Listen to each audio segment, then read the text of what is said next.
Bismillahirrahmanirrahim. Assalamualaikum warahmatullahi wabarakatuh.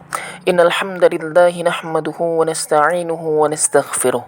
Wa na'udzu billahi min shururi anfusina wa min sayyiati a'malina.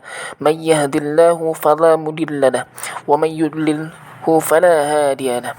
Asyhadu an la ilaha illallah wahdahu la syarika lahu wa asyhadu anna Muhammadan 'abduhu wa rasuluh. La nabiyya ba'dah. Wahai para pemirsa dimanapun antum berada, patut kita ketahui, sihir telah melekat dalam kehidupan manusia, baik sebelum diutusnya Nabi Muhammad SAW maupun setelah wafatnya beliau SAW. Sihir memiliki arti sesuatu yang sangat lembut, yang bahkan saking lembutnya tidak dapat dirasakan kehadirannya. Akan tetapi sihir memiliki dampak yang sangat dahsyat. Bisa membuat seseorang itu menjadi gila, terbunuh, dan yang lain-lainnya. Sedangkan Al-Imam Ibnul Manzur mengatakan dalam kitabnya Lisanul Arab, sihir adalah ketika seorang penyihir menggambarkan gambaran suatu kebaikan dalam gambaran keburukan, dan menggambarkan suatu keburukan dalam gambaran suatu kebaikan. Ada juga yang mengatakan dalam kitab Alamus Sihir fi Dhawil Kitab was Sunnah, bahwasanya yang dimaksud dengan sihir itu adalah waktu sahar.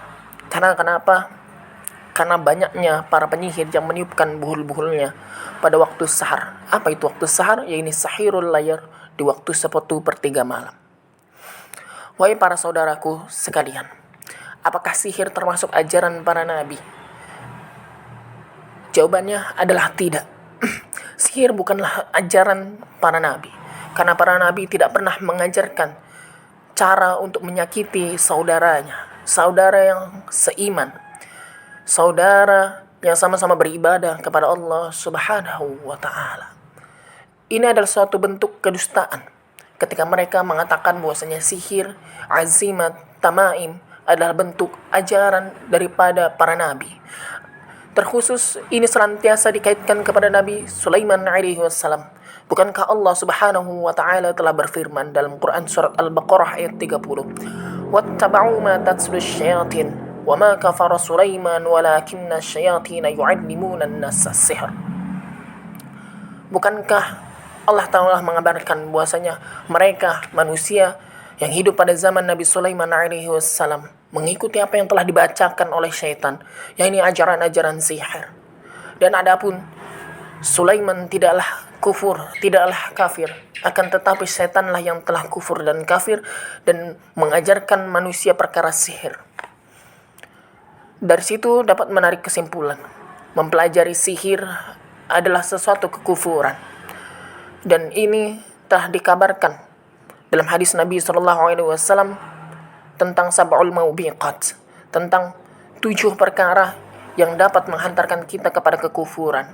Dan ini pun telah termaktub dalam kitab Al-Imam Az-Zahabi yang berjudul Al-Kabair, bahwasanya salah satu dosa besar yang dapat menghantarkan kita kepada kekafiran itu adalah sihir. Wahai saudaraku sekalian, patut kita ketahui bahwasanya manusia ini senantiasa diciptakan oleh Allah Subhanahu wa ta'ala dengan sifat keluh kesah, kikir, dan gampang malu. Sebagaimana firman Allah Subhanahu wa ta'ala dalam Quran surat Al-Ma'arij, "Innal insana khuliqa halu'a wa idza massahul syarru jazu'a wa idza massahul khairu manu'a illal musallin." Apa? Sesungguhnya manusia diciptakan itu dengan sifat senantiasa mengeluh. Ketika diberikan ujian, ia akan berkeluh kesah. Dan ketika diberikan nikmat, ia akan kikir. Dan manusia cenderung ketika diberikan masalah, itu akan mencari jalan tercepat untuk menyelesaikan masalahnya. Dan disinilah iblis bermain, agar manusia mengikuti khutuwatis syayatin, agar mereka mempelajari sihir, mengamalkan kemusyrikan dan menyakiti saudaranya.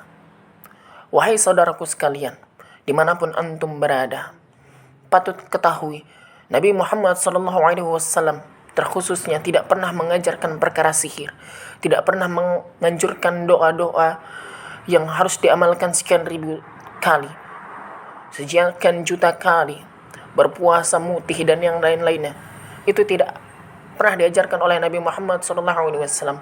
Nabi Muhammad SAW hanya mengajarkan ar-ruqa, mengobati seseorang dengan perkara doa, mendoakan dengan asma Allah dan sifatnya, yang dimana di dalam doa tersebut tidak ada kalimat kesyirikan dan kekufuran, yang mana doa tersebut dapat difahami dan dapat dimengerti.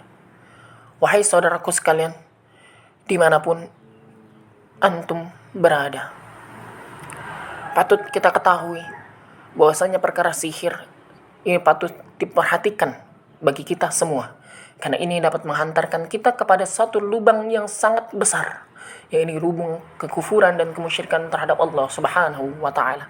Patut kalian ketahui bahwasanya perkara sihir itu tidak bisa dijalankan kecuali dengan menghinakan syariat Islam, dengan menjauhkan sang individu daripada ajaran Allah Subhanahu wa taala. Berhati-hatilah, tetap jagalah keimanan dimanapun antum berada. Mungkin sekian pertemuan pada kali ini. Syukran. Ila hadza minni wa akhirul kalam. Wassalamualaikum warahmatullahi